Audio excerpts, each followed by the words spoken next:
ভাই যা কন আর তা কন, বাংলাদেশের থেকে ধনী দেশ পৃথিবীতে আর একটাও নেই।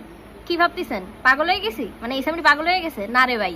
পৃথিবীর বুকে যদি একটা ধনী দেশ থেকে থাকে সেটা হচ্ছে বাংলাদেশ। কারণ কি জানেন, বাংলাদেশের যে পরিমাণে ক্যাশ ফ্লো, এই ক্যাশ ফ্লো পৃথিবীর আর কোনো দেশে নেই। এই যে দেখেন 2 দিন অন্তর অন্তর শুনতে পাওয়া যাচ্ছে কয়েকশো কোটি টাকা নিয়ে অমুক কোম্পানি চলে গেছে। বাংলাদেশের লোক কি তাতে গরিব হয়ে যাচ্ছে? উল্টে দেখেন, আমি হচ্ছে খুলনায় বাড়ি, তো খুলনায় 10 বছর আগে যে কয়টা রেস্টুরেন্ট ছিল, মানুষ যে কয়টা জায়গায় না ঘুরতে যাইতো, এই জায়গায় মানুষ এখন ধুমায় ঘুরতে যাচ্ছে। রেস্টুরেন্ট এখন অলিতি গলিতি ভরে যাচ্ছে, খাওয়ার ধুম পড়ে গেছে, কেনাকাটার ধুম পড়ে গেছে, কোনো তাই কোনো কিছু তোর বসে নেই।